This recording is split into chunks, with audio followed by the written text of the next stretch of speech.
Sometimes the people who hurt us most never truly leave. They just change into something worse.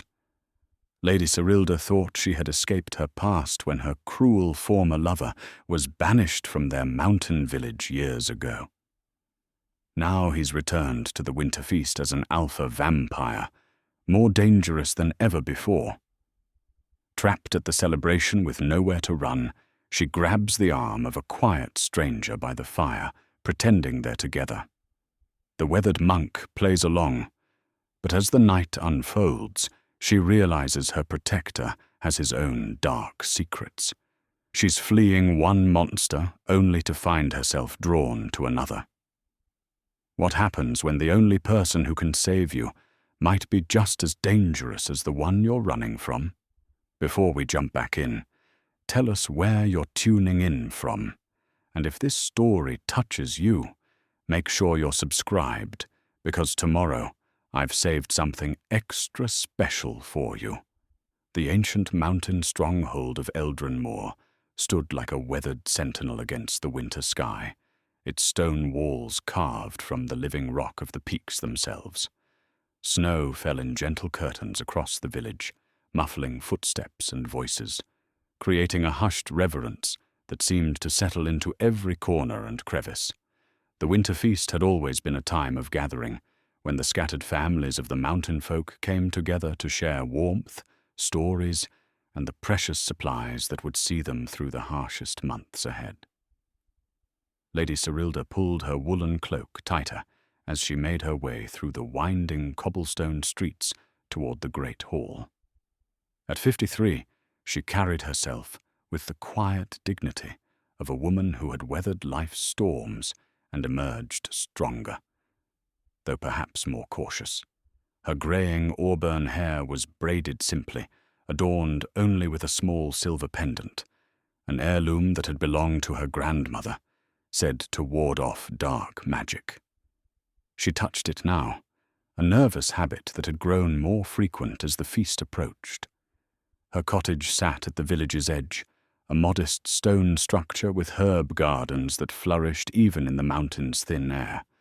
The elderwood staff leaned against her doorframe, a walking stick she had carved herself from a fallen oak, its surface embedded with healing herbs that caught the light like tiny jewels. It had become her signature, a symbol of her role as the village herbalist, though she rarely needed assistance walking. The staff represented something deeper, her connection to the ancient knowledge of plants and healing that had been passed down through generations of mountain women. Inside her home, dried bundles of chamomile, elderberry, and mountain sage hung from the rafters, filling the air with their earthy perfume. Shelves lined every wall, holding carefully labeled jars of tinctures, salves, and powdered remedies. Each container told a story: the willow bark tea that had eased old Henrik's joint pain through 3 harsh winters, the lavender oil that had helped young Maria sleep after her nightmares, the golden seal powder that had prevented infection when the blacksmith's son cut his hand on rusty iron. This was her world now, predictable and purposeful. She had built it carefully after her husband's death 7 years ago, creating a life of service and solitude that suited her well. Thomas had been a good man, steady and kind, though she often wondered about the long trips he took into the deeper mountains, always returning with rare herbs she had never requested.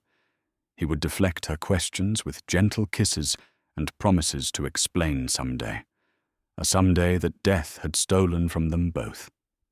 The villagers respected her knowledge and sought her counsel for ailments, both physical and emotional. Mothers brought colicky babies to her door.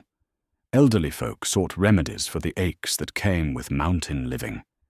Even the village priest, Father Benedict, would quietly request her help with insomnia that plagued him during the dark winter months. She had earned her place in Eldrenmoor through service, building trust herb by herb, healing by healing. But beneath the peaceful routine of her days lay memories she had worked hard to bury. Valdric. Even thinking his name sent a chill down her spine that had nothing to do with the mountain air. They had been lovers once, when she was younger and more foolish, drawn to his intensity like a moth to flame. He had been a warlord then, commanding men with a combination of charisma and cruelty that had seemed exciting in her naive 20s.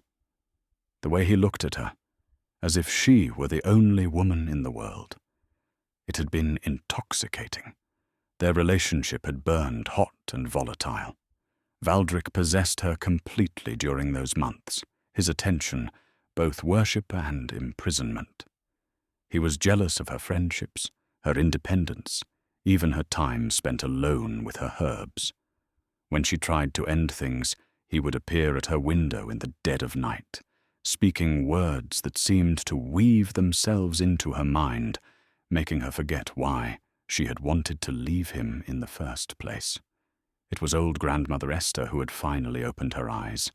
The ancient woman had taken Serilda's hands one autumn evening and looked into her eyes with a clarity that cut through Valdric's influence like sunlight through shadow. "Child," she had whispered, "that man has darkness in him that goes deeper than cruelty. Mark my words, he will become something unnatural if he continues down this path. You must break free now, while you still can." The village had finally united against Valdric after he had ordered the execution of a farmer who had supposedly stolen grain that was later found rotting in Valdric's own stores. The mountain folk were patient and forgiving by nature, but they would not tolerate a leader who turned against his own people out of paranoia and spite. They had banished him on a cold October night 15 years ago, stripping him of his lands and titles, sending him down the mountain with nothing but the clothes on his back. Serilda had felt nothing but relief as she watched him disappear into the darkness, though she sometimes caught herself looking over her shoulder in the months that followed. Eventually the fear had faded. She had met Thomas 2 years later, and they had built something real and lasting together, until fever took him in his sleep, leaving her with memories of gentle mornings and shared laughter. Now, at 53, she had made peace with solitude. Her cottage was sanctuary, her work was purpose, and her garden was meditation. The silver pendant at her throat caught the firelight as she prepared her simple evening meal, its ancient engravings seeming to pulse with protective warmth. She had no desire for grand adventures or passionate entanglements. Life had taught her the value of quiet contentment, but the winter feast required her attendance. As the village herbalist, she was expected to bless the communal meal, to ensure that the traditional herbs were properly prepared, to represent the ancient knowledge that kept their community healthy through the harsh mountain winters. She had been avoiding social gatherings for months, preferring the company of her plants to the well-meaning but persistent attempts at matchmaking from the village wives. "You're still young, Serilda," they would say. "Thomas wouldn't want you to spend the rest of your life alone." They meant well, but they didn't understand. She wasn't lonely. She was peaceful. There was a difference, though she had given up trying to explain it. Tonight she would fulfill her obligations, share in the community celebration, and then return to the blessed quiet of her cottage with its herbs and memories. She donned her finest dress, a deep green wool that brought out the remaining auburn in her hair, and fastened her winter cloak with a brooch Thomas had given her for their 5th anniversary. The elderwood staff felt warm in her hand as she stepped into the snowy evening, its herb-studded surface seeming to hum with quiet energy. The great hall blazed with light and warmth when she arrived. Long tables groaned under the weight of roasted meats, fresh bread, preserved fruits, and the communal stew that had simmered for 3 days.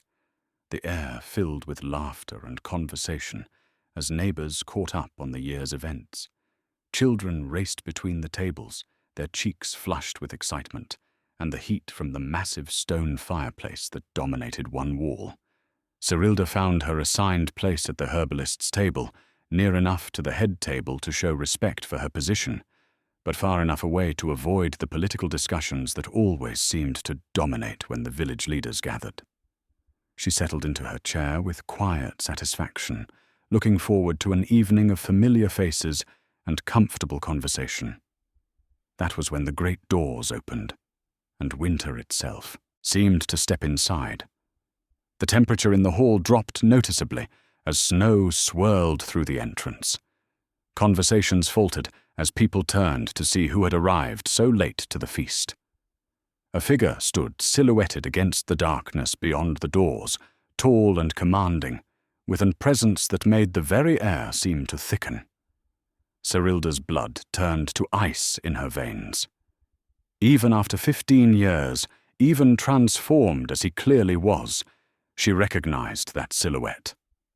The way he held his head, the predatory stillness of his posture, the aura of barely contained power that had always surrounded him, but magnified now into something that made every instinct scream danger. Valdric had returned to Eldrin Moor, and whatever he had become in those lost years, it was something far worse than the cruel warlord who had once controlled her heart. The silver pendant at her throat grew suddenly cold against her skin, its protective magic recognizing a threat that her rational mind was still struggling to accept. Around the hall, conversations died completely as an unnatural silence settled over the feast.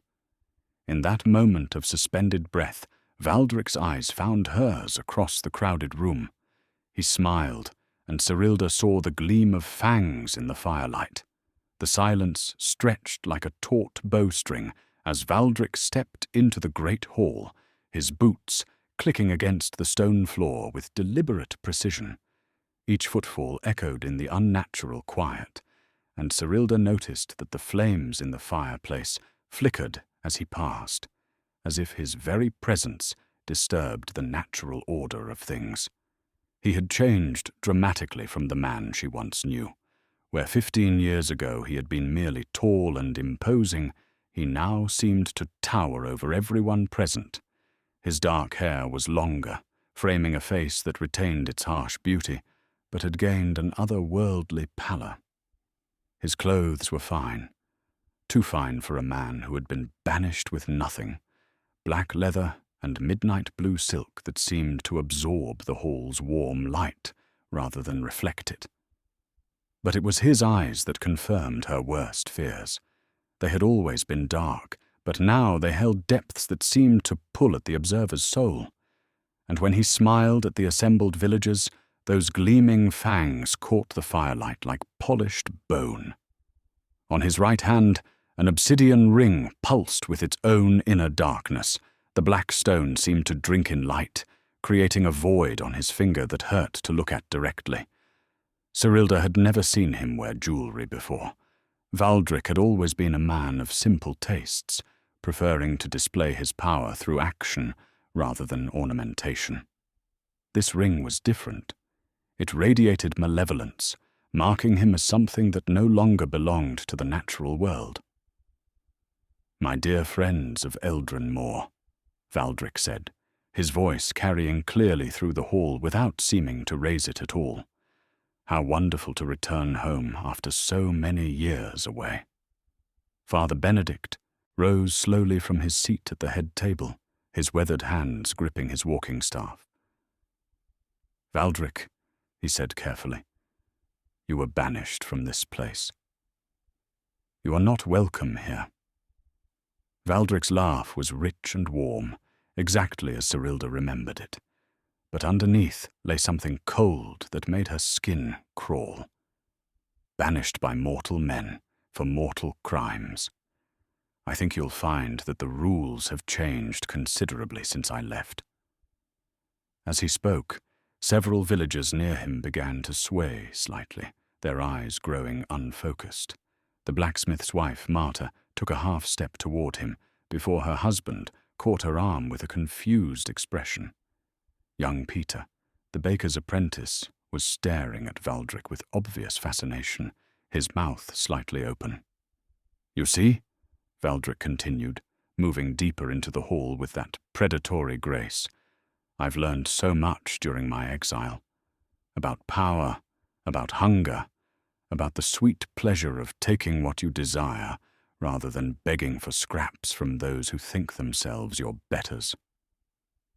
Serilda forced herself to remain perfectly still as memories crashed over her, not just of their relationship, but of the months leading to his banishment. The way people had begun acting strangely around him, agreeing to things they would never normally consider. The livestock that had started dying mysteriously on farms whose owners opposed him.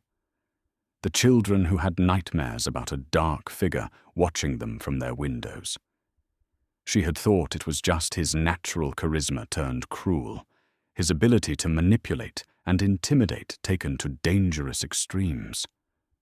Now she understood it had been something far worse, the first signs of a transformation that had culminated in whatever supernatural predator he had become.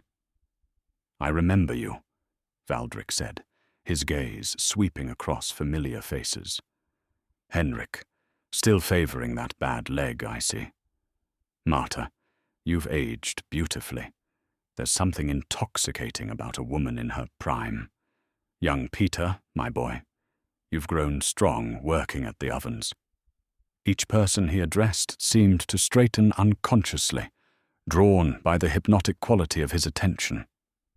Several villagers who had been reaching for weapons now let their hands fall to their sides, their expressions growing slack. But when his eyes found Serilda, the pretense of civility dropped entirely.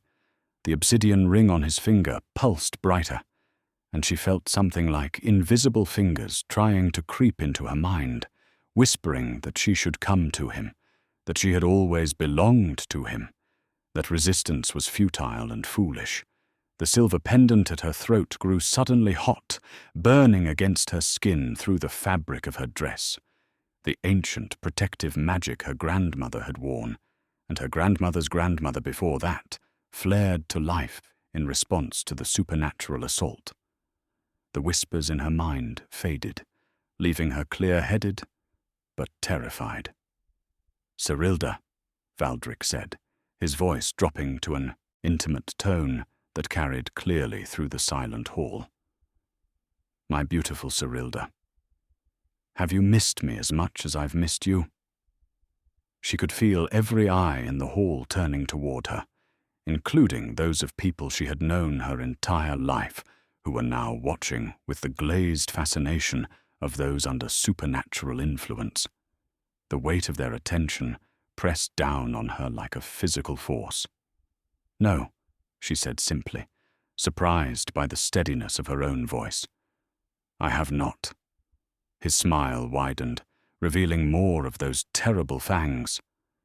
"Still so stubborn, still so delightfully willful. Do you have any idea how much I've thought about you during these long years?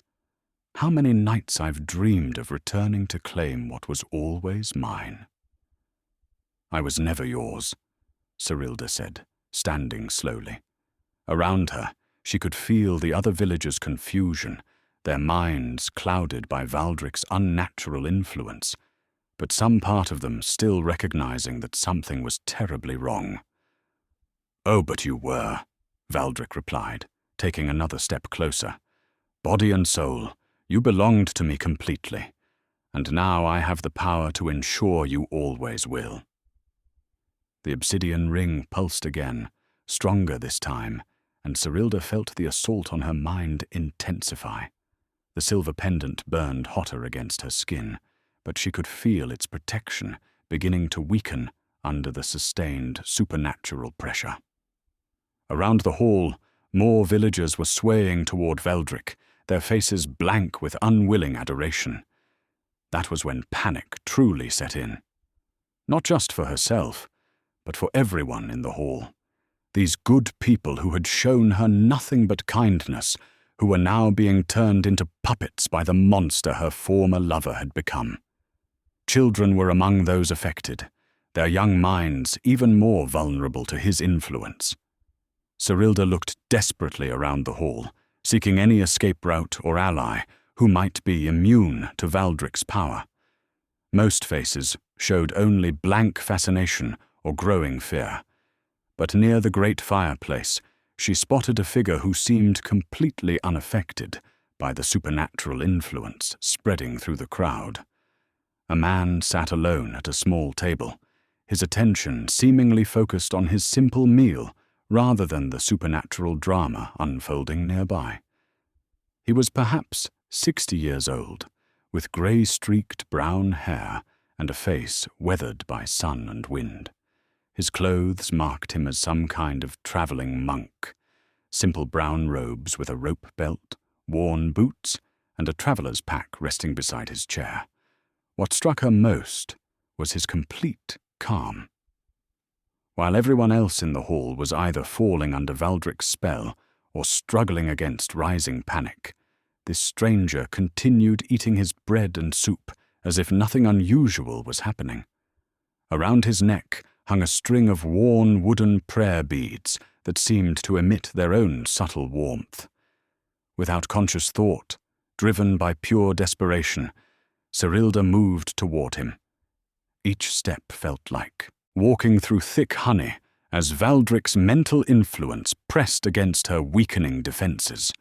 The silver pendant was now burning hot enough to leave marks, its ancient magic straining against powers far beyond what it had been designed to counter. "Please," she whispered as she reached the monk's table. "Please help me."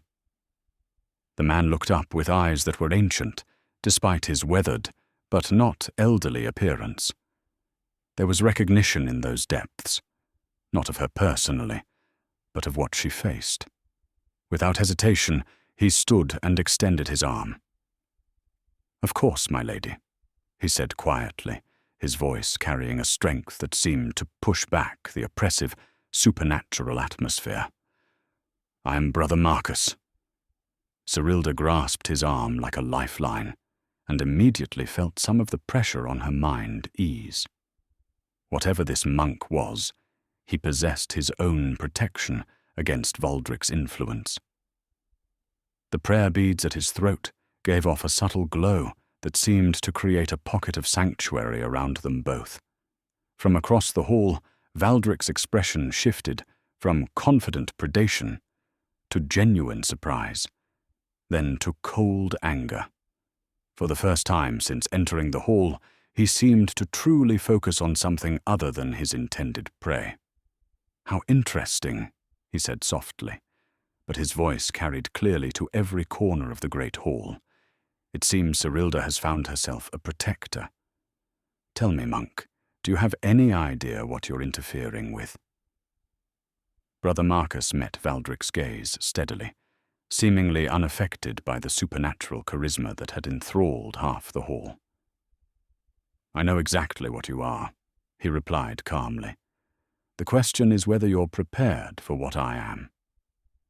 The obsidian ring on Valdric's finger flared with dark energy, but for the first time since his arrival, his supernatural influence seemed to meet genuine resistance. The confrontation Serilda had feared was about to begin, but now she was no longer facing it alone. The tension in the great hall crackled like lightning before a storm as Valdric and Brother Marcus faced each other across the crowd of enchanted villagers. Serilda could feel the supernatural energies clashing, Valdric's dark influence pressing against whatever protective power emanated from the quiet monk beside her. "Brother Marcus," she whispered, her hand still gripping his arm. "I don't understand what's happening." "What is he?" "Alpha vampire," Marcus replied quietly, his voice carrying a matter-of-fact tone that somehow made the impossible situation feel more manageable. "Newly turned, I'd estimate, but powerful. The obsidian ring amplifies his natural abilities considerably." Serilda stared at him. Most people would have laughed at such a statement, would have assumed they were dealing with an elaborate hoax or a madman's delusions. But Marcus spoke with the calm certainty of someone identifying a dangerous but familiar predator. "You've seen this before," she said, and it wasn't a question. "Many times." His weathered fingers touched the prayer beads at his throat, and she noticed they seemed to pulse with gentle warmth. These mountains have always attracted things that hunt in the darkness. My order has protected these lands for centuries. Around them, the feast continued in its surreal fashion. Villagers under Valdric's influence moved with puppet-like coordination, their conversations resuming but with an unnatural quality that made Serilda's skin crawl. Only those at the edges of the hall seemed to retain their free will, and many of them were edging toward the exits with growing alarm. Valdric himself had not approached closer, but his attention remained fixed on Serilda, with the intensity of a predator stalking prey. The obsidian ring on his finger pulsed in rhythm with some unheard heartbeat, casting shadows that seemed to move independently of their source. "You cannot protect her forever, monk," Valdric called across the hall, his voice carrying that honeyed tone that had once made Serilda forget her own reservations. "This is between her and me, ancient business that predates your precious order." "Ancient business?" Marcus repeated thoughtfully. "Is that what you call 15 years of exile and transformation? Tell me, Valdric, when did you make the bargain that cost you your humanity?" Serilda felt Valdric's rage spike even from across the room. The temperature dropped several degrees, and frost began forming on the wine cups nearest to him. Several villagers shivered unconsciously, though their enchanted minds prevented them from understanding why. "You know nothing of what I've sacrificed," Valdric snarled, his composure finally cracking. "Nothing of what I've gained.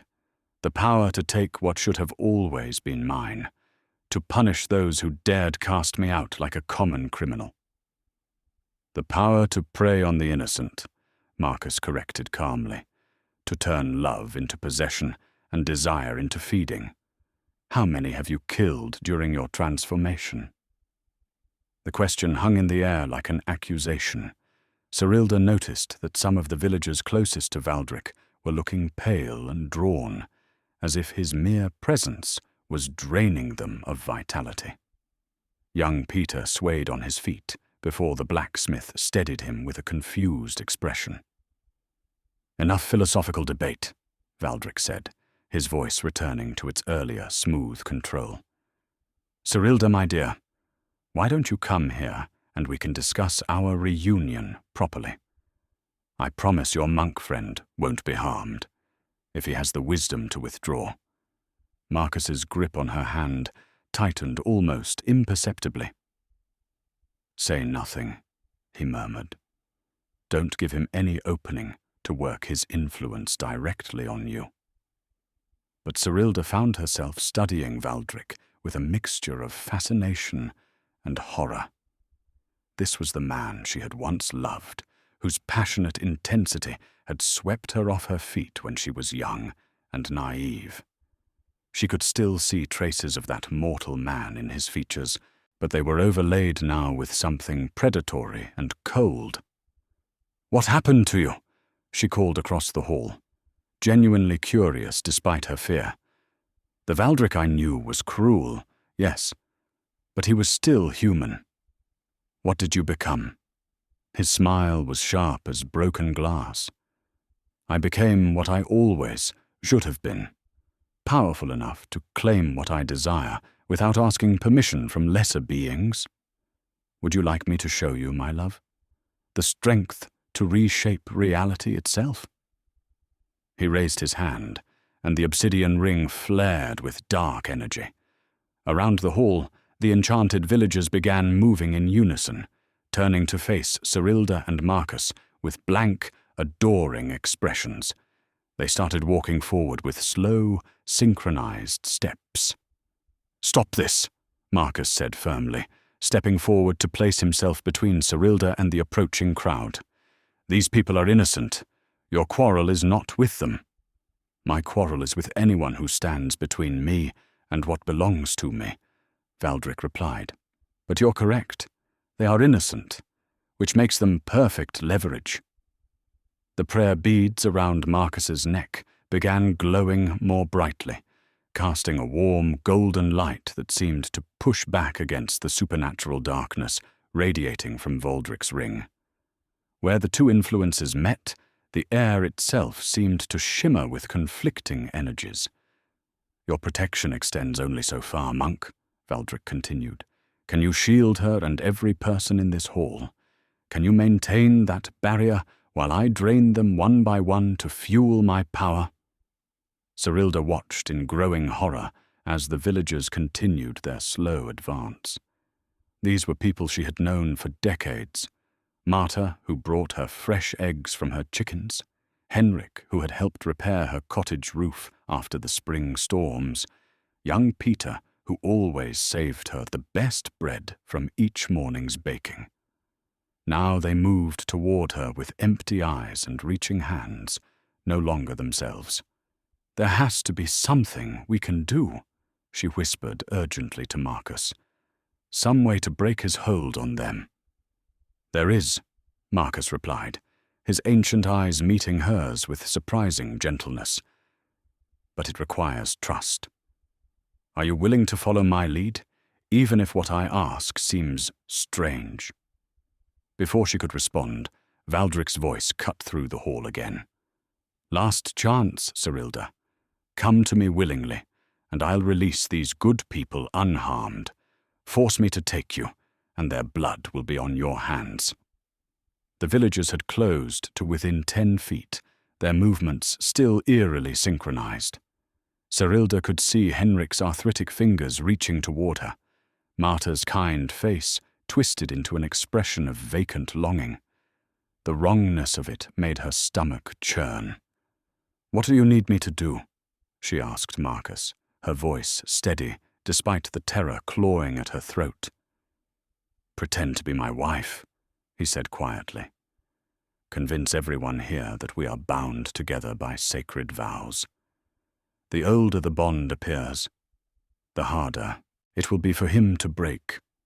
Serilda stared at him. "You want me to lie about being married?" "I want you to help me create a protection that might save everyone in this hall," Marcus replied, "including yourself. Can you do that?" The advancing villagers were close enough that she could hear their breathing, slow and unnaturally rhythmic. In moments, they would be upon her, and whatever supernatural compulsion drove them would force them to drag her to Valdric, whether they wanted to or not. "Yes," she said, and turned to face the hall with Marcus at her side. "I can do that." "My husband and I have been wed these 7 years, Serilda announced, her voice carrying clearly through the great hall as she linked her arm through Marcus's. "Brother Marcus took his vows after our marriage, but our bond remains sacred in the eyes of heaven." The lie came easier than she had expected, perhaps because desperation lent her voice conviction. Marcus played his part perfectly, placing a protective hand over hers with the natural gesture of a long-married man. The prayer beads at his throat pulsed brighter, and Serilda felt a warm presence settle around them, both like an invisible cloak. The advancing villagers faltered, their synchronized movements becoming uncertain. Several blinked in confusion, as if waking from a dream they couldn't quite remember. Henrik's reaching hand dropped to his side, and Marta shook her head with the bewildered expression of someone finding themselves in an unexpected place. From across the hall, Valdric's snarl of rage was audible, even over the confused murmur of conversations resuming. The obsidian ring on his finger flared with dark energy, but the golden light emanating from Marcus's prayer beads seemed to create a buffer zone that his influence couldn't penetrate. "Impossible!" Valdric hissed, She was mine before any monk touched her. Sacred bonds mean nothing against true possession. Sacred bonds are exactly what protect against creatures like you, Marcus replied calmly. Marriage, family, genuine love. They create barriers that supernatural predators cannot cross.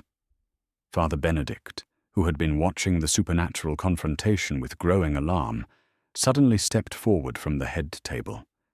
In his weathered hands, he held the feast chalice, an ancient silver goblet used in winter feast ceremonies for generations.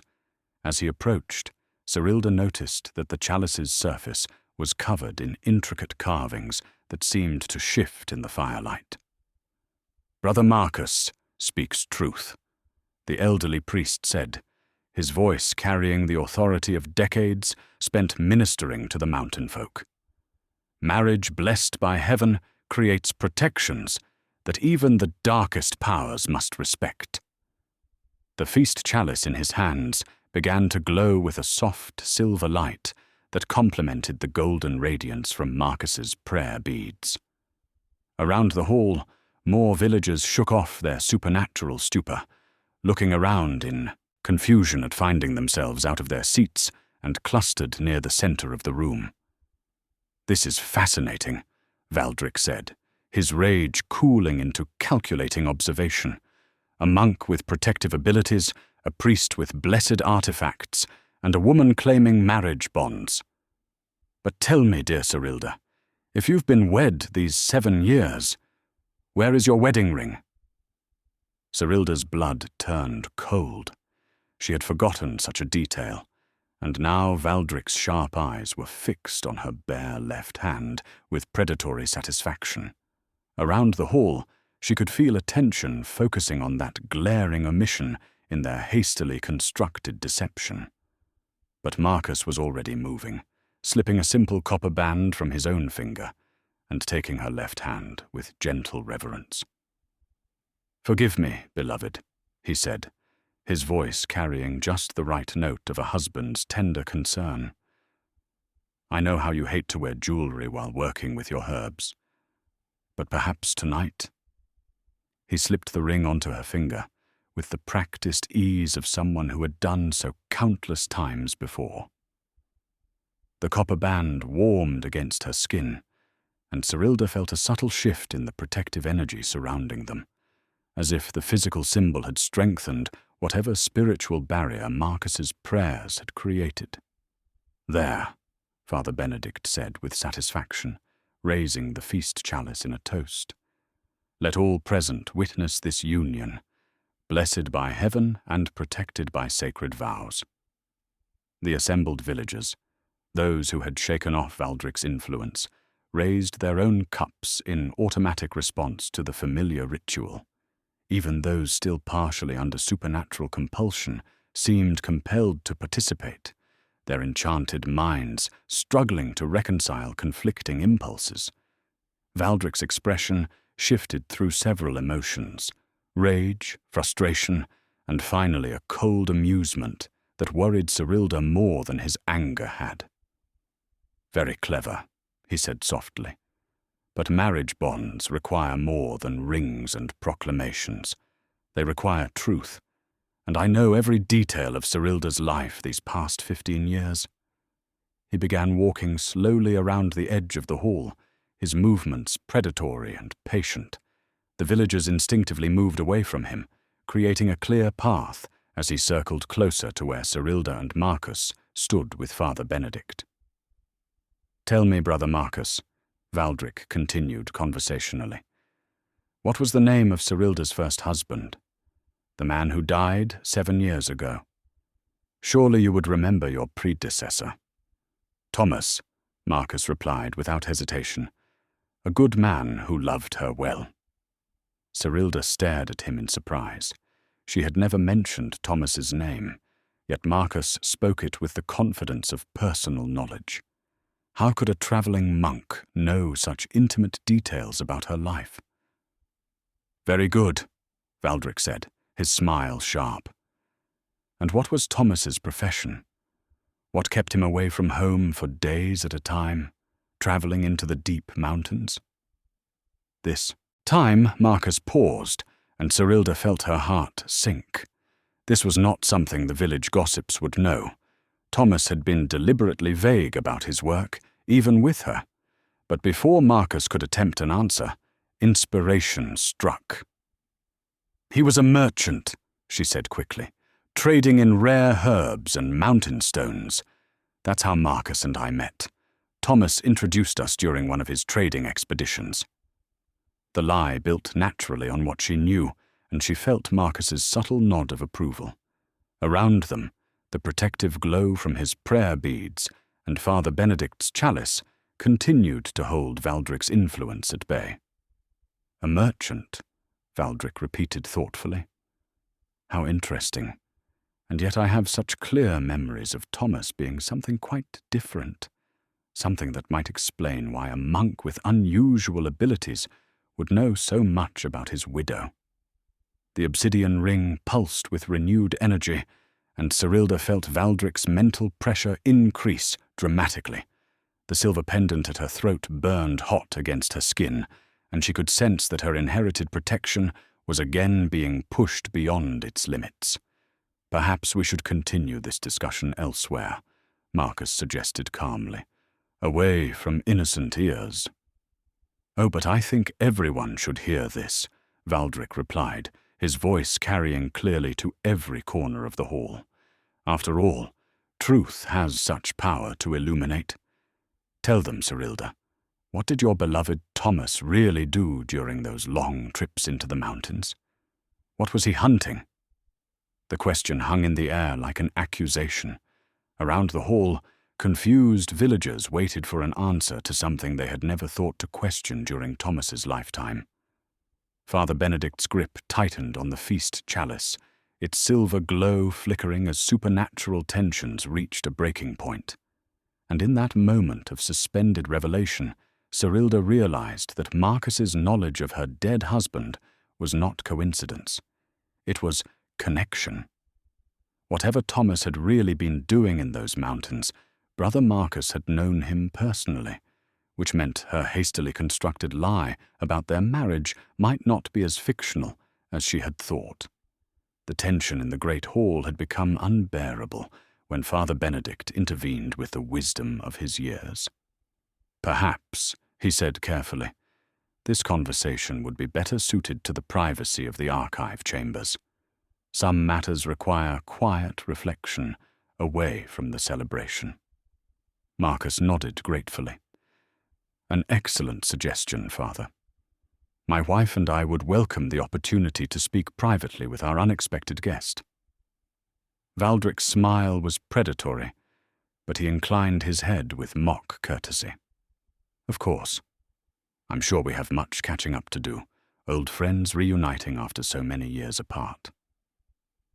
Father Benedict led them through a side door behind the main altar, down a narrow stone corridor lit by flickering torches. The sounds of the feast faded behind them as they descended steps, worn smooth by generations of feet. The archive chambers lay deep beneath the village chapel, carved directly from the mountain stone and lined with shelves that held the accumulated records of centuries. Ancient leather-bound volumes filled every available space, their spines marked with symbols that seemed to shift in the torchlight. Some bore the traditional crosses and religious iconography Serilda expected, but others displayed markings that looked far older, protective wards and symbols that predated Christianity's arrival in these mountains. "The Chronicle of Shadows," Father Benedict said, pulling a particularly thick volume from a high shelf. The book's leather binding was so old it had turned nearly black, and silver clasps held it closed with the weight of secrets. "Brother Marcus, I believe it's time." Marcus accepted the ancient tome with reverent hands. "Are you certain, Father? Once opened, some knowledge cannot be sealed away again." "The lady has a right to know," Father Benedict replied, "especially given what she faces." Serilda watched this exchange with growing confusion. "Know what? What are you talking about?" Marcus set the chronicle on a wooden reading table and carefully opened its silver clasps.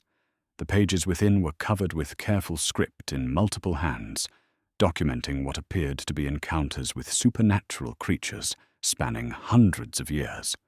Detailed drawings accompanied the text. Vampires, lycanthropes, and things that defied easy categorization. "Your husband Thomas was a member of the Order of the Silver Dawn," Marcus said quietly, turning to a section near the book's end. "We are an ancient brotherhood, dedicated to protecting humanity from supernatural threats. He was one of our most skilled hunters." Serilda stared at the page he indicated. There, in Thomas's familiar handwriting, were detailed reports of vampire sightings in the eastern mountains. Maps marked locations where creatures had been encountered and eliminated. And at the bottom of each entry, Thomas had signed his name, alongside a title that made her breath catch: Knight Protector, Order of the Silver Dawn. "This is impossible," she whispered. "Thomas was a merchant. He brought me herbs and stones from his travels." "He did bring you herbs," Marcus confirmed gently. "Many of them had protective properties. The stones were often blessed or enchanted to ward off supernatural influence. He was protecting you without you knowing it." From across the chamber, Valdric laughed softly. How deliciously ironic. The great vampire hunter's widow, unaware of her husband's true calling. "Tell me, Serilda, did you never wonder why the creatures that plagued other mountain settlements never troubled Eldrinmore during Thomas's lifetime?" She had wondered, actually. Stories reached them occasionally of villages dealing with mysterious livestock deaths, unexplained disappearances, and sightings of strange creatures in the forest. But Eldrinmore had remained peaceful, troubled by nothing more threatening than the occasional wolf or bear. "The protection began to fade after his death," Marcus continued, turning more pages in the chronicle. "Which is why I was sent here. The Order has been watching these mountains, waiting for the supernatural activity to return." "Waiting for me, you mean?" Valdric said with satisfaction. "How long have you known I would come back?" Marcus met his gaze steadily. "We knew you were transforming before you were banished. Thomas documented your descent into darkness in his final reports. He suspected you would return eventually, changed into something far more dangerous than the merely cruel man you had been." Serilda sank into one of the archive's wooden chairs, overwhelmed by revelations that recontextualized her entire marriage.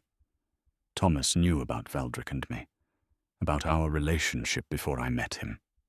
He knew," Marcus confirmed, "and he loved you enough to protect you from the consequences of that connection, even knowing it might one day cost him his life." "Such a romantic story," Valdric observed with false sympathy. "The noble knight protecting the innocent maiden from her dark past. But you're leaving out the most interesting part, Brother Marcus. Why don't you tell her about your own connection to this tale?" Marcus's jaw tightened almost imperceptibly. "My connection is to the Order and its mission." "Is it?" Valdric moved closer to the reading table, the obsidian ring on his finger casting shadows that seemed to dance independently. "Or is it more personal than that? Tell her about the night Thomas died, Marcus. Tell her where you were when fever claimed the great vampire hunter."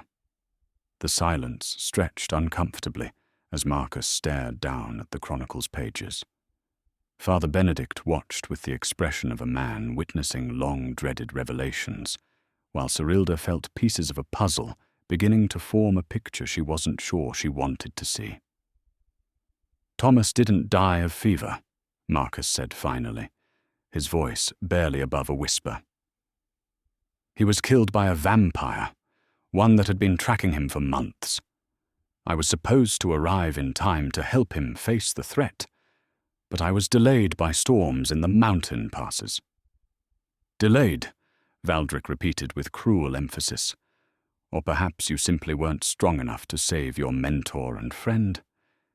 Tell me, Marcus, how many nights have you tortured yourself with the knowledge that Thomas died alone because you failed to reach him in time? Serilda saw the pain flash across Marcus's weathered features and understood with sudden clarity why a traveling monk would know so much about her dead husband's life, why he had come to Eldrin Moor specifically, why he carried protection against supernatural threats. You blame yourself for Thomas's death, she said softly. That's why you're here. Not just to protect the village, to protect me. Because you all couldn't protect him. Marcus nodded slowly, unable to meet her eyes. I swore an oath at his grave that I would watch over what he had died defending, that I would ensure his sacrifice meant something. How touching, Valdric said. The guilt-ridden protector and the ignorant widow, united by their shared connection to a dead man's legacy. But guilt makes for poor protection, Marcus, and ignorance leaves one vulnerable to so many unpleasant surprises. The obsidian ring pulsed with renewed energy, and Serilda felt the supernatural pressure building once again. But now she understood why Marcus's protection felt so strong. It wasn't just duty driving him, but the desperate need to atone for a failure that haunted his every waking moment.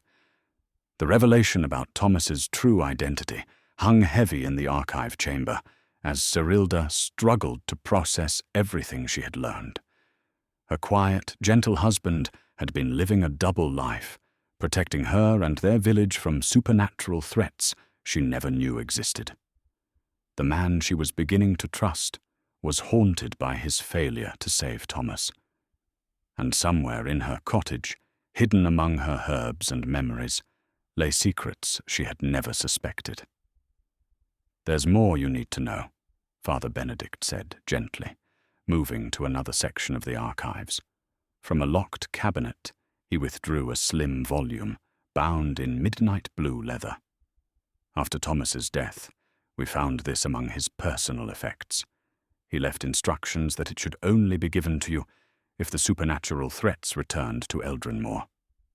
Serilda accepted the book with trembling hands. The leather was soft with age, and her name was written on the cover in Thomas's familiar script.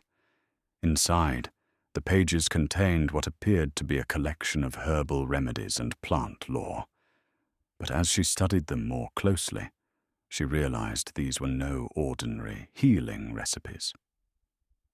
A grimoire, Marcus said softly, recognizing what she held. Your husband documented magical protections disguised as herbalist knowledge. He was training you without you realizing it. The entries were indeed familiar, remedies Thomas had taught her over their years together, explained as simple folk medicine. But now she could see the deeper meanings hidden in his careful instructions. The elderberry tincture he had insisted she make every autumn wasn't just for winter colds, it was a protection against supernatural influence. The silver jewelry he had given her wasn't just decoration, it was a ward against creatures like vampires. My mother's pendant, she whispered, touching the silver charm at her throat. You gave me this for our first anniversary. It belonged to your grandmother, actually. Thomas had written in the margin of the grimoire. I simply ensured you understood its importance.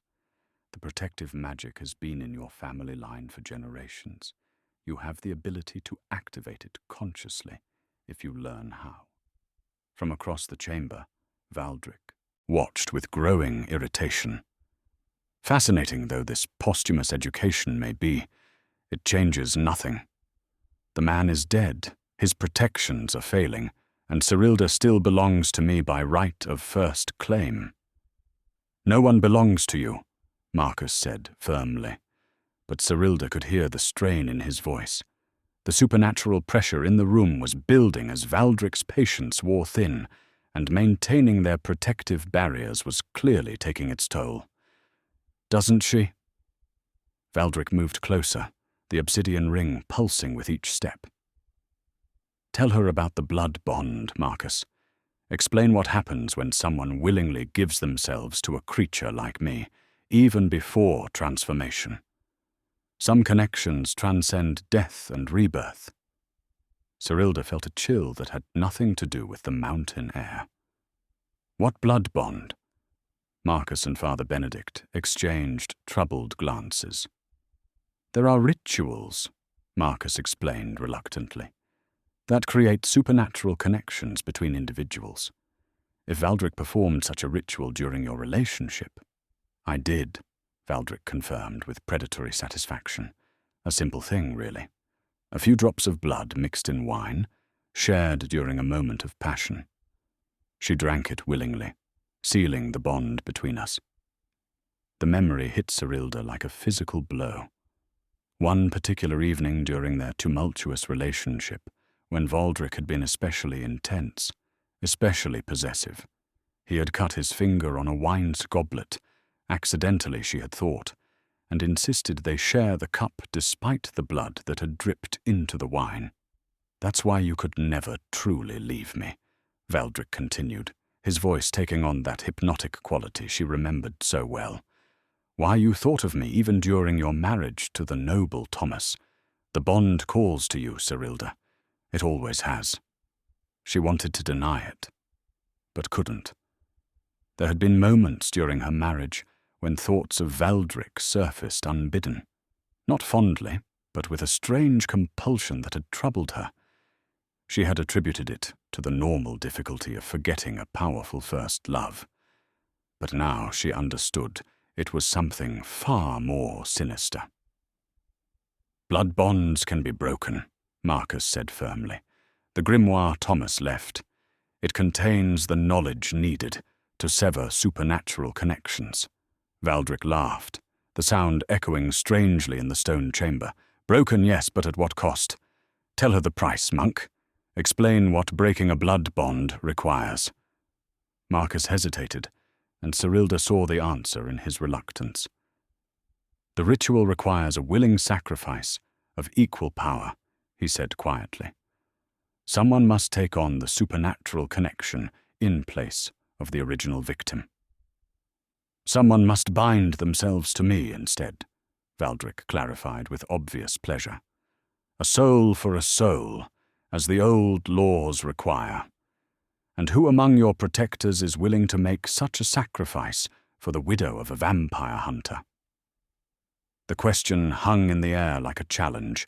Father Benedict was elderly, his protective powers limited to his blessed artifacts. Marcus was already pushing his abilities to their limits, just maintaining their current defenses. The ritual Valdric described would require someone to take Serilda's place in whatever supernatural bondage connected her to her former lover. "I'll do it," Marcus said without hesitation, and Serilda's heart clenched at the quiet determination in his voice. "No," she said immediately. "You can't sacrifice yourself for my mistakes. I won't allow it." "It wouldn't be sacrifice," Marcus replied, his ancient eyes meeting hers with startling intensity. "Not for someone I—" He stopped himself, but the unfinished sentiment hung between them. Valdric's smile was sharp as broken glass. How romantic, the guilt-ridden monk offering to damn himself for love. "But there's one problem with your noble gesture, Marcus. The ritual must be performed willingly by all parties, including me, and I have no intention of releasing my claim on Serilda." "Then we'll find another way," Serilda said firmly, clutching the grimoire to her chest. "Thomas left me this knowledge for a reason. There must be something here that can help."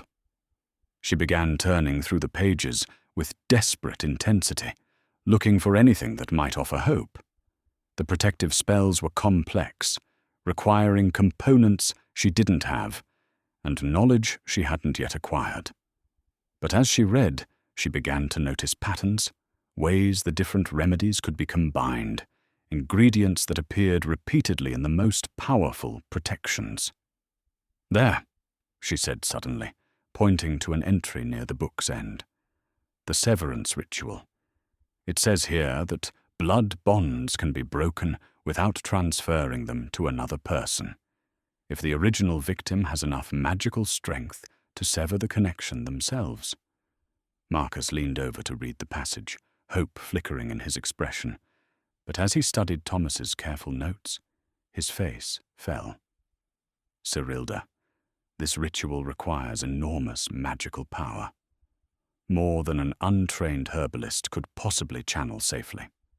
"Then I'll have to learn quickly," she replied with more confidence than she felt, "because I won't let either of you sacrifice yourselves for my past mistakes." Valdric's laughter filled the chamber with cold menace. "By all means, attempt your ritual. But know this, every moment you delay, every hour you spend in preparation, I grow stronger. And when your amateur magic fails, I'll claim not just you, but everyone you've involved in this futile resistance." The confrontation in the archive chamber was interrupted by a commotion from the great hall above, shouts of alarm and the sound of running feet. Father Benedict frowned and moved toward the stairs, but before he could investigate, a young villager burst through the chamber door. "Father!" gasped Peter, the baker's apprentice, his face flushed with panic and exertion. "Something's happening to the feast. Chalice. It's burning with light and making sounds like singing. And there are more strangers at the doors, demanding entry in the name of some dark lord." Valdric's expression shifted from predatory amusement to sharp attention. "Impossible. I came alone." Marcus was already moving, the Chronicle of Shadows clutched in his hands. "Not impossible if you're not the only vampire in these mountains. Father, we need to secure the archives immediately." But as they prepared to leave, Serilda noticed something that made her blood run cold. In her haste to understand the grimoire's contents, she had failed to pay attention to what she was wearing. Around her neck, alongside her grandmother's silver pendant, hung another piece of jewelry, a small charm on a delicate chain that she had always assumed was simple decoration. Thomas had given it to her on their wedding day, explaining it as a family heirloom from his mother's side. She had worn it faithfully for 7 years, without ever really examining it closely. Now, in the supernatural tension of the archive chamber, the small charm was beginning to glow with an inner red light. "Marcus," she said quietly, touching the warming metal. "What is this?" He turned from his preparations and froze when he saw what she indicated. The small charm was revealing itself to be a perfectly cut red crystal, no larger than her thumbnail, set in intricate silver that seemed to move and shift in the supernatural atmosphere. "Dear God," Father Benedict whispered, "the bloodstone amulet. We thought it was lost." Valdric's reaction was immediate and violent. The obsidian ring on his finger flared with dark energy so intense that the stone walls of the chamber cracked. His carefully maintained composure shattered completely as his true vampiric nature emerged. Fangs fully extended, eyes burning with supernatural fire, and an aura of predatory hunger that made the air itself feel thick and dangerous. "You have it," he snarled, no longer bothering with human pretenses. "You've had it all along, and none of us knew." Thomas hid it so well that even his own wife didn't recognize what she wore. "What is it?" Serilda demanded, backing away from Valdric's transformed appearance, but unable to remove her eyes from the now glowing crystal at her throat. "The most powerful vampire artifact in existence," Marcus explained grimly, moving to place himself between her and Valdric. "It can either bind vampires to eternal servitude, or grant them ultimate dominion over all supernatural creatures. That's why Thomas was killed. He was protecting it." The pieces began falling into place with horrible clarity, Thomas's mysterious trips into the mountains, his insistence that she wear the family heirloom always, his careful training disguised as simple herbalism. He had been preparing her to guard something far more valuable than either of them had realized she knew she possessed. "The vampire that killed your husband, Father," Benedict said slowly, understanding dawning in his eyes. "It wasn't random predation. Thomas was hunted specifically because someone knew he had hidden the bloodstone." "But they never found it," Serilda whispered, her hand instinctively moving to protect the amulet. "Because I was wearing it as simple jewelry all along." Valdric began moving toward them with renewed purpose, his supernatural speed making him blur at the edges. 15 years I've searched for that amulet. 15 years of transformation and gathering power, all to claim what should have been mine from the beginning. And it was hanging around your neck the entire time. "That's why you really came back," Marcus realized. "Not just for Serilda, for the Bloodstone. Your obsession with her was cover for a larger plan." "My obsession with her led me to the Bloodstone," Valdric corrected. "The blood bond we share. It calls to supernatural artifacts in her possession. I felt its presence the moment I entered the village, but I thought it was just her inherited magical potential. I never suspected she actually carried the prize I've spent decades seeking." The red crystal at Serilda's throat was growing warmer, its glow intensifying as the supernatural forces in the chamber built toward a confrontation. She could feel something awakening within the stone, a vast power that seemed to respond to the vampire's proximity with either promise or warning. "The stories say the Bloodstone chooses its wielder," Father Benedict said urgently. "It cannot be taken by force. It must be freely given or rightfully inherited. That's why Thomas could hide it so effectively." "And why Valdric couldn't simply take it," Marcus added. "He needed Serilda to give it to him willingly, or to bind her so completely that her will became his." Valdric's laughter was a sound like breaking glass. "Clever Thomas, hiding the ultimate prize in plain sight. But his cleverness has only delayed the inevitable. The blood bond between Serilda and me creates a connection to anything she possesses. With enough power, I can claim the Bloodstone through that connection." "Not if I destroy it first," Serilda said, grasping the chain with both hands. "Destroy the most powerful artifact in the supernatural world." Valdric paused his advance, genuine surprise flickering across his inhuman features. "You would sacrifice that much power to deny it to me?" "I would sacrifice anything to keep it from you," she replied firmly. "Thomas died protecting this secret. I won't let his sacrifice be meaningless." But even as she spoke, she could feel the Bloodstone's resistance to the idea of destruction. The crystal seemed to pulse with its own will, and touching it directly sent visions flashing through her mind, images of vampires kneeling in submission, supernatural creatures fleeing in terror, and herself wielding power beyond imagination. "You feel it, don't you?" Valdric said softly, his voice taking on that hypnotic quality. "The potential for ultimate dominion. Why destroy such power when you could use it? Together, we could rule over all supernatural creatures, reshape the world to our will." The temptation was stronger than she had expected. The visions the Bloodstone showed her were seductive, a world where creatures like Valdric knelt before her, where the threats that had taken Thomas were eliminated forever, where she possessed the power to protect everyone she loved. "Serilda, no," Marcus said urgently, recognizing the expression on her face. "That path leads only to corruption. The Bloodstone doesn't grant power. It devours the soul of anyone who tries to use it for dominion. But it can be used for protection, Father Benedict added. The ancient records speak of righteous wielders who used the bloodstone to banish supernatural threats rather than command them. The choice of how to use its power belongs to the one who wears it. The crystal was burning hot against her skin now, and Serilda could feel 3 different paths opening before her.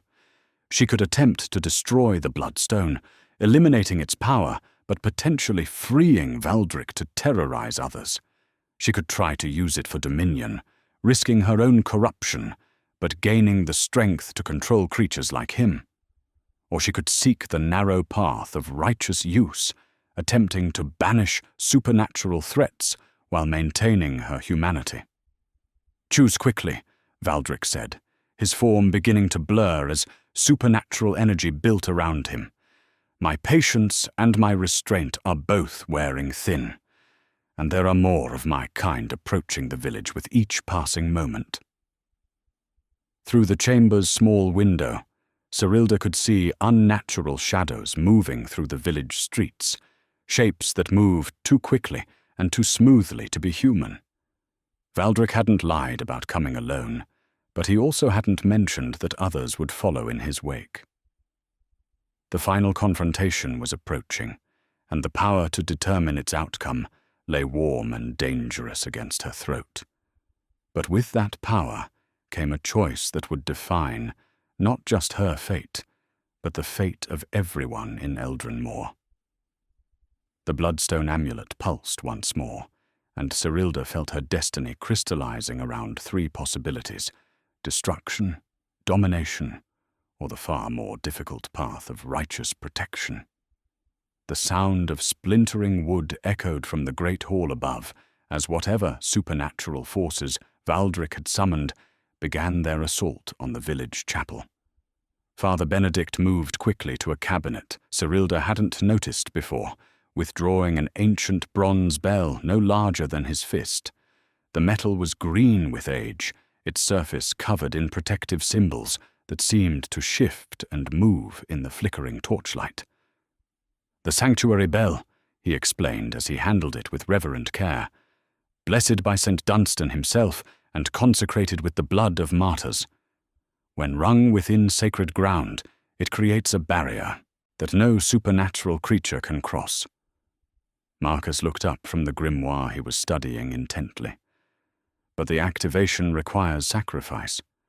Someone must willingly offer their life force to power the bell's protection. Not life, Father Benedict corrected gently. Soul essence. The person who rings it will survive, but they will be forever changed, cut off from the normal flow of human existence, able to see and interact with the supernatural world, but never again to live fully within the mortal one.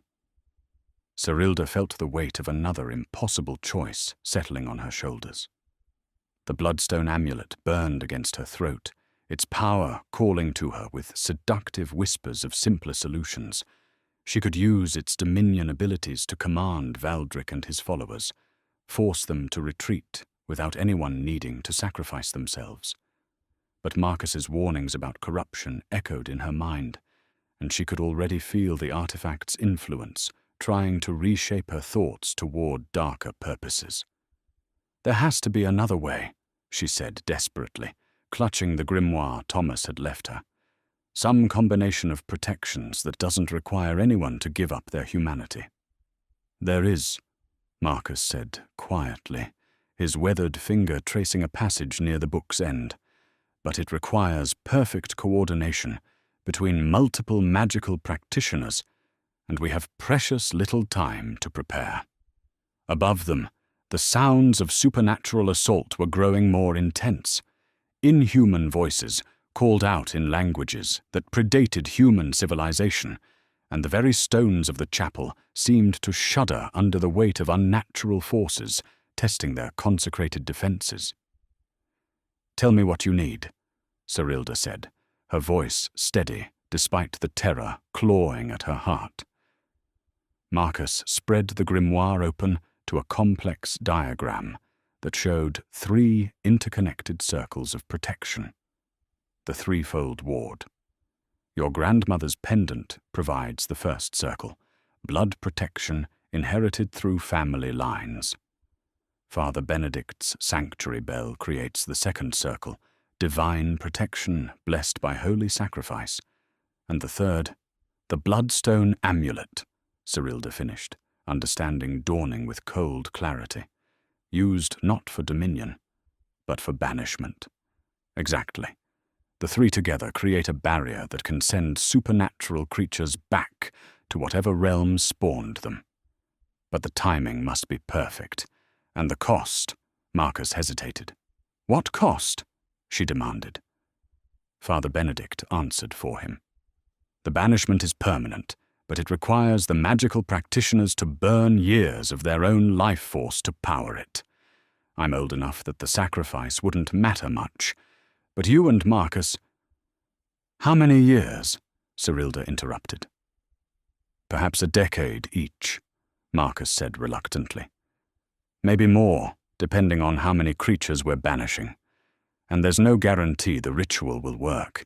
If we fail, we'll be too weakened to defend ourselves against whatever comes next. The bronze bell in Father Benedict's hands began to vibrate softly, responding to the supernatural pressure building around the chapel. Through the archive's small window, Serilda could see unnatural lights dancing in the village streets. Not the warm glow of hearth fires, but the cold radiance that accompanied creatures that had never known mortality. How many vampires are we facing? She asked. Marcus moved to the window, his experienced eyes cataloguing the threats gathering outside. At least 6, possibly more. Valdric has been busy during his years of exile, building a coven, gathering followers, preparing for this moment. All for the bloodstone, Serilda murmured, her hand unconsciously moving to protect the amulet at her throat. Not just for the artifact itself, Marcus corrected grimly. For what it represents. Valdric isn't content to be simply another vampire, preying on isolated victims.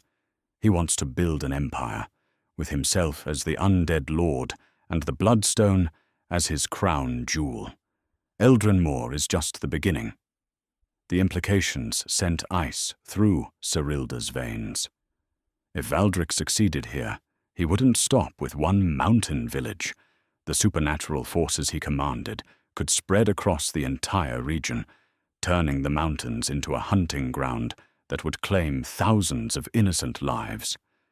Then we stop him here, she said firmly, whatever the cost. Father Benedict studied her with eyes that had seen decades of human courage and folly. Child, you're talking about sacrificing years of your life for people who will never know what you've done for them. Are you certain? Serilda thought of the villagers above. Marta with her kind smile, Henrik with his gentle stories, young Peter with his eager enthusiasm for life. She thought of Thomas, who had died protecting secrets he couldn't share, and Marcus, who carried the weight of that failure like stones in his heart. I'm certain, she replied, but I want to do this right. If we're going to sacrifice years of our lives, I want to make sure it counts. Marcus began pulling additional volumes from the archive shelves, cross-referencing the grimoire's instructions with the Chronicle of Shadows and other ancient texts. The positioning has to be exact. Serilda, you'll stand at the center with the bloodstone. It will channel the banishment energy, but you'll need to resist its attempts to corrupt the ritual toward dominion rather than exile. I can handle that, she said, though the artifact's whispers were growing stronger with each passing moment. Images flashed through her mind of Valdric kneeling before her, of supernatural creatures serving her will, of power beyond imagination flowing through her hands. Father Benedict will ring the sanctuary bell from the eastern quarter. The divine protection will form a barrier around the entire ritual space, and I'll maintain the protective circle with these. Marcus touched the prayer beads at his throat which were now glowing bright enough to cast shadows on the stone walls. "What about the people upstairs?" Serilda asked. "The villagers who were affected by Valdric's influence?" "The ritual should break his hold on them automatically," Father Benedict assured her. "The banishment will sever all supernatural connections to our realm, including any mental compulsions or blood bonds." The mention of blood bonds sent a shiver through Serilda. The connection she felt to Valdric, that dark thread that had pulled at her thoughts for 15 years, would finally be broken. She would be free of him completely, if they survived the next hour. "There's one more thing," Marcus said, his voice heavy with reluctance. "The threefold ward requires complete honesty between the practitioners. No deceptions, no hidden motivations, no secrets that could compromise the magical connections between us." Serilda felt her heart skip. What kind of secrets? Any kind. The magic reads our intentions and our hearts. If we're not completely truthful with each other, the ward will collapse the moment we try to activate it. Father Benedict nodded gravely. Confession, essentially. Each of us must speak our deepest truths before we can attempt the ritual. The bronze bell's vibrations were growing stronger, and cracks were beginning to appear in the chapel's stone walls. Whatever supernatural forces Valdric commanded were testing the building's consecrated defenses, probing for weaknesses that would allow them entry to the archive chambers. "Then we'd better start talking," Serilda said, surprising herself with her calm resolve. "Father Benedict, you first." The elderly priest clutched the sanctuary bell to his chest, his weathered face showing the weight of secrets carried for decades. "I have never been entirely truthful about my past," he began slowly. "Before I took holy orders, I was married. My wife and child were killed by a vampire 50 years ago. Not randomly, but because I had discovered evidence of supernatural activity in my previous parish and tried to warn people." He paused, his voice thick with old grief. "I became a priest not out of divine calling, but out of revenge. Every blessing I've given, every protection I've provided, it's all been driven by the need to prevent other families from suffering what mine did." Marcus nodded with understanding. "My confession is simpler, but no less painful. I told you I failed to save Thomas because I was delayed by storms, but that's not the complete truth. I was delayed because I was afraid. I knew the vampire hunting him was far stronger than anything I'd faced before, and I hesitated. By the time courage overcame cowardice, Thomas was already dead." Both men turned to Serilda, waiting for her revelation. She felt the bloodstone's weight against her throat, felt the whispers of power and temptation that had been growing stronger since the moment she learned what she carried. "I want to use the bloodstone's power," she admitted quietly. "Not just for banishment, for dominion. There's a part of me that wants to make Valdric suffer the way he made me suffer, that wants to command him and humiliate him and prove that I'm stronger than the man who once controlled me. The artifact is feeding those desires, making them stronger, and I'm not sure I can resist them during the ritual." The silence that followed was broken only by the sounds of supernatural assault from above. Then Marcus spoke, his voice gentle with understanding. "The fact that you can admit those temptations gives me hope that you can overcome them," he said. "Acknowledging the darkness is the first step to choosing the light." Father Benedict raised the sanctuary bell, its bronze surface gleaming in the torchlight. "Then let us begin, and may God preserve us all." The chapel above erupted into chaos as supernatural forces finally breached the consecrated threshold. Inhuman shrieks echoed through the stone corridors, followed by the sound of splintering wood and shattering glass.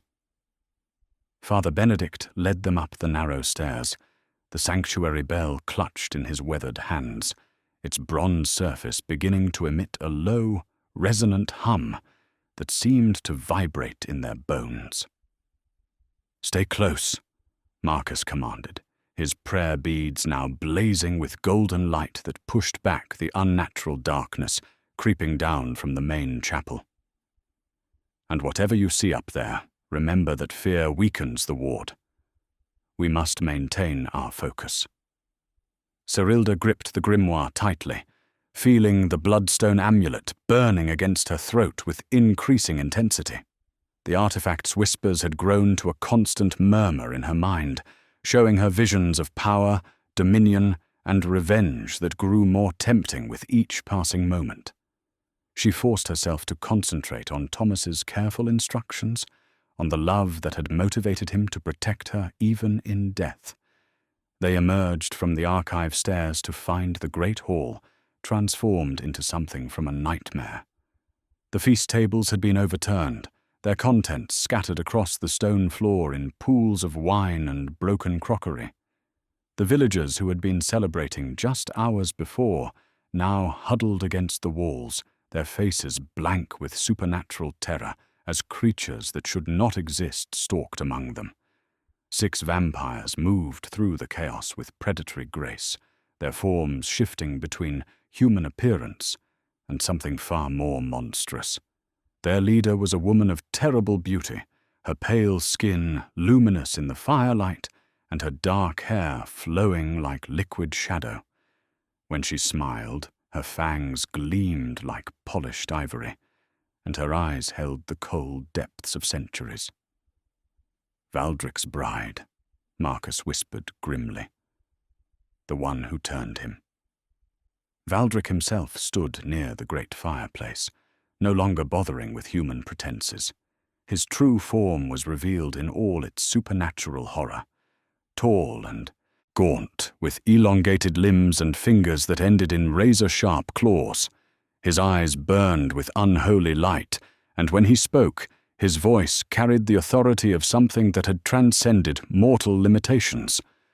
"Welcome to your new reality, people of Eldrinmore," he announced to the terrified villagers. "Tonight you learn what it means to serve beings greater than yourselves." But his attention was fixed on Serilda as she emerged from the archives, and his expression shifted to one of hungry anticipation. "There she is, my beloved Serilda, wearing the prize I've sought for 15 years. Come to me, my dear, and let us end this charade." "I have a better idea," Serilda replied, moving toward the center of the hall with deliberate steps. "Let me show you what real power looks like." She pulled the grimoire open to the diagram of the threefold ward, feeling the ancient knowledge Thomas had hidden in herbalist disguise flow through her consciousness. The bloodstone amulet responded to her focused intent, its red glow intensifying until it cast crimson shadows on the chapel walls. Marcus took his position at the western quarter of the hall, his prayer beads now shining bright enough to illuminate the entire space. The golden light seemed to form a barrier around him, and the vampires who tried to approach recoiled as if burned by its radiance. Father Benedict moved to the eastern quarter, raising the sanctuary bell with hands that shook with age but not fear. "In the name of all that is holy," he began, his voice carrying clearly over the supernatural chaos, "I consecrate this ground as sanctuary against the forces of darkness." The bronze bell's first chime rang out like thunder, and immediately the temperature in the hall plummeted. Frost began forming on the broken feast tables, and the vampires' movements became sluggish as divine power pressed against their unnatural forms. "Stop them!" the vampire bride shrieked, her beautiful facade cracking to reveal the monster beneath. "Don't let them complete the ritual." But the supernatural creatures found themselves unable to approach closer than 10 feet from any of the 3 wardcasters. An invisible barrier of combined magical forces held them at bay, silver protection from inherited bloodlines, golden radiance from divine blessing, and the crimson power of the bloodstone, creating an impenetrable triangle of protection. Valdric's rage was terrible to witness. The obsidian ring on his finger cracked from the supernatural energy pouring through it, and his form began to blur and shift as he struggled against the ward's constraints. "You don't understand what you're doing," he snarled at Serilda. "The power you're rejecting. It could make you immortal, invincible. Together we could rule this entire realm." "I don't want to rule anything," Serilda replied firmly, feeling the bloodstone's corruption fighting against her resolve. "I just want you gone." She began the first incantation. From Thomas's grimoire, words in a language that predated human civilization flowing from her lips with surprising ease. The red crystal at her throat flared brighter with each syllable, and she felt power beyond imagination coursing through her veins. But with that power came temptation stronger than anything she had yet experienced. The bloodstone showed her visions of Valdric kneeling before her, of the vampire bride serving as her slave, of supernatural creatures across the mountains bowing to her will.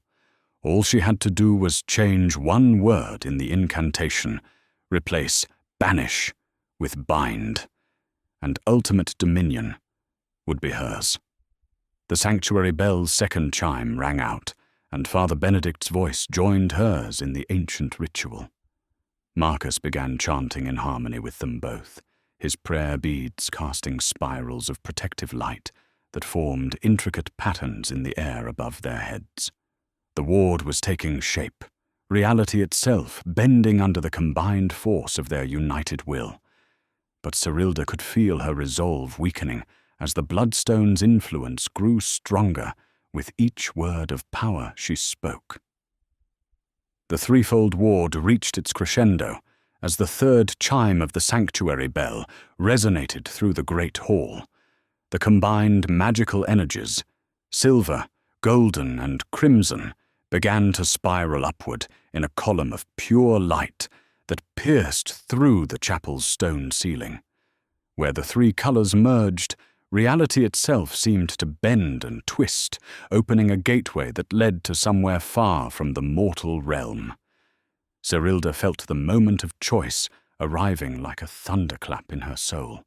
The bloodstone's whispers had become a roar of temptation, showing her visions of absolute power that made her hands shake with desire. All she had to do was speak one word differently, bind instead of banish, and the vampires would become her eternal servants rather than being expelled from this realm forever. "Serilda!" Marcus's voice cut through the supernatural chaos, and she saw him struggling to maintain his position as dark forces pressed against the ward. Blood was running from his nose, and his weathered face was pale with the effort of channeling more power than his aging body could safely handle. "Remember Thomas! Remember what he died to protect!" The mention of her husband's name gave her the strength to resist the bloodstone's corruption for another precious moment. Thomas had hidden this artifact, not so she could wield its dominion abilities, but so she could use its power for protection, banishing threats rather than commanding them. From across the hall, Valdric made one final desperate attempt to break her resolve. "You're throwing away immortality," he screamed, his form becoming more monstrous as the banishment energies built around him. "Eternal youth, unlimited power, the ability to reshape the world. And for what? These mortal peasants who will be dust in a few decades?" But as Serilda looked at the mortal peasants he spoke of with such contempt, she saw something that made her choice crystal clear. Old Henrik had positioned himself protectively in front of young Peter, shielding the boy with his own frail body. Marta was comforting a terrified child whose parents were among those under supernatural influence. Father Benedict was pouring his life force into the sanctuary bell despite his advanced age, willing to sacrifice years he could ill afford to protect his congregation. These people weren't weak. They were showing a kind of courage that no amount of supernatural power could grant. The strength to sacrifice for others, to choose love over fear, to protect the innocent even when it cost them dearly. "I choose them," Serilda said firmly, and spoke the banishment word with absolute conviction. The effect was immediate and catastrophic for the vampires. The spiraling column of magical energy exploded outward, filling the entire hall with light so intense that every supernatural creature shrieked in agony. The vampire bride was the first to be caught in the banishment field. Her beautiful form dissolved into shadow and smoke, drawn inexorably toward the dimensional gateway that had opened above their heads. "No!" Valdric lunged forward, trying to reach Serilda before the banishment could claim him, but the ward held firm. The obsidian ring on his finger shattered completely, its dark power no longer sufficient to sustain him against the combined force of the three practitioners. Marcus drew his sword, a blade Serilda hadn't seen before, its steel gleaming with inner fire. Embedded in the crossguard was a single phoenix feather that ignited with holy flames as the weapon cleared its sheath. The sight of it made the remaining vampires recoil in terror. "The Phoenix Blade," he said grimly, advancing on Valdric with determined purpose. "Forged by the Order specifically to destroy creatures like you." The sword's holy fire spread along its length, creating a weapon of pure radiance that could cut through supernatural defenses like tissue paper. Valdric tried to retreat, but the banishment energies were already pulling at his essence, making coordinated movement impossible. "This ends now," Marcus declared, and brought the Phoenix Blade down in a precise arc that severed Valdric's connection to the mortal realm permanently. The ancient vampire's scream of rage and denial echoed through dimensions as his form was torn apart by competing forces. The banishment trying to expel him, the holy fire trying to destroy him, and the bloodstone's power ensuring that neither process would be gentle. One by one, the remaining vampires were caught in the expanding banishment field. Their supernatural forms dissolved into component shadows, drawn inexorably toward the dimensional gateway that would cast them into realms where they could no longer threaten humanity. The villagers who had been under supernatural influence began stirring as the mental compulsions that had controlled them were severed by the banishment. Confusion replaced blank obedience in their eyes, and many of them looked around the destroyed feast hall with the bewildered expressions of people waking from nightmares they couldn't quite remember. As the last vampire disappeared through the dimensional gateway, the spiraling energies began to collapse inward. The gateway sealed itself with a sound like thunder, leaving only the fading echoes of the sanctuary bell's final chime. Serilda felt the bloodstone's weight settle against her throat, its red glow dimming to a barely perceptible warmth. The artifact's whispers had fallen silent, its hunger for dominion satisfied by the act of righteous banishment. She had passed its test, proving worthy to wield its power for protection rather than conquest. But the cost had been severe. She could feel the years that had been burned away, a decade of her life spent in a single night to power the banishment ritual. Marcus appeared to have aged similarly, new lines etched around his eyes, his movements slower than before. Father Benedict collapsed to his knees, the sanctuary bell falling from nerveless fingers. The effort had taken even more from him. Perhaps the remainder of his earthly years condensed into one final act of service. The supernatural threat to Eldrin Moor was ended, but victory had come at a price that would mark all of them forever. 3 months had passed since the winter feast that changed everything, and spring was beginning to touch the mountain peaks with tentative warmth. Serilda stood in her herb garden, carefully tending the new growth that emerged despite the lingering snow.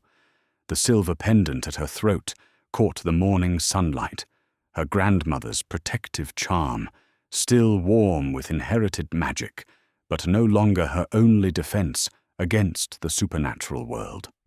Beside it hung a new piece of jewelry she had crafted herself, a simple copper pendant that incorporated a tiny fragment of the bloodstone amulet.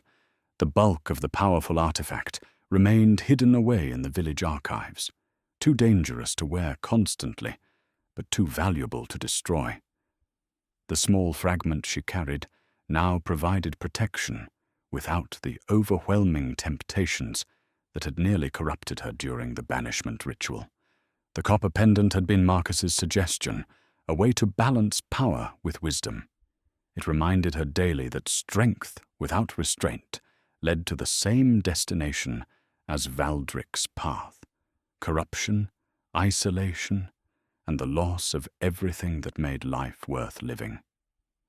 Marcus himself was working in the garden beside her, his movements slower than they had been before the ritual, but still steady and sure.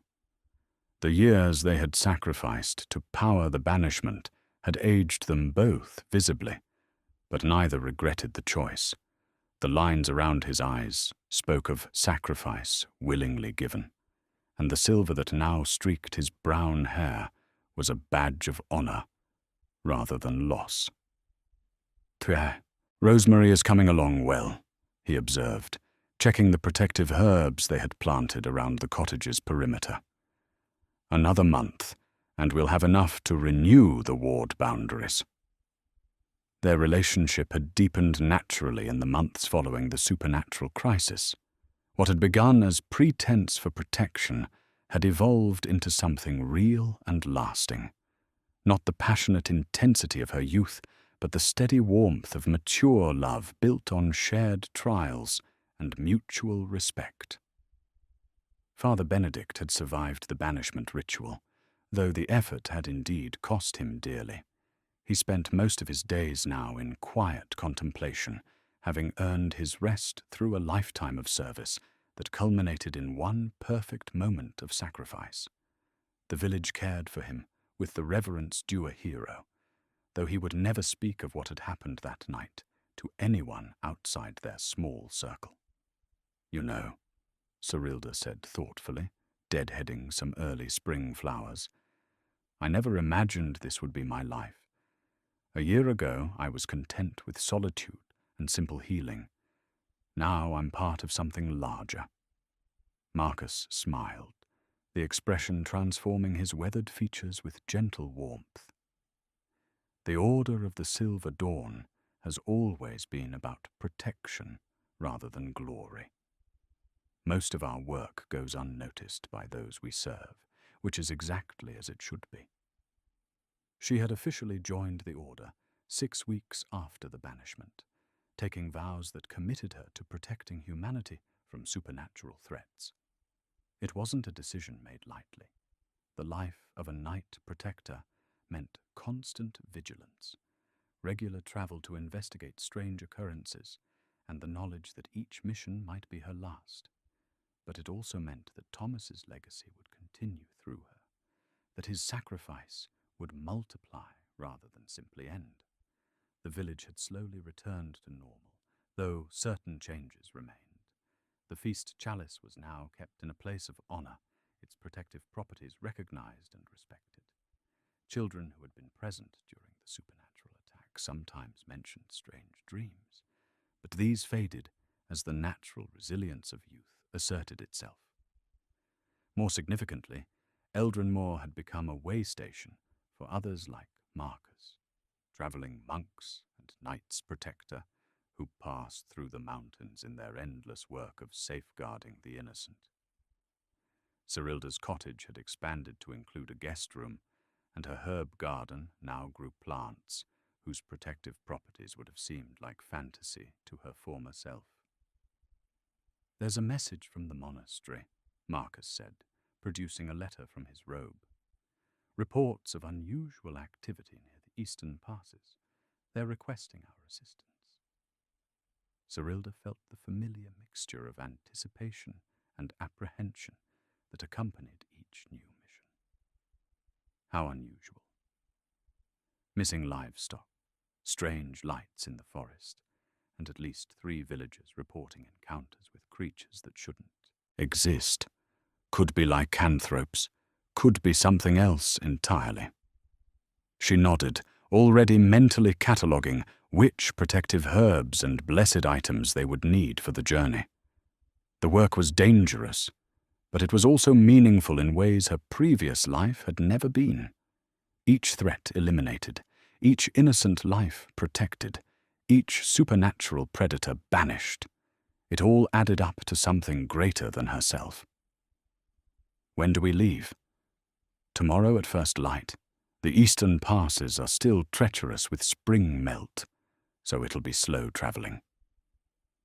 As they prepared for another mission that would take them far from the safety of their mountain home, Serilda reflected on how much her understanding of safety had changed.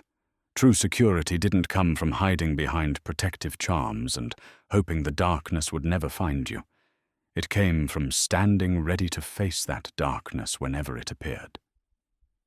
The copper pendant at her throat warmed against her skin, its fragment of the bloodstone amulet responding to her resolve with gentle approval.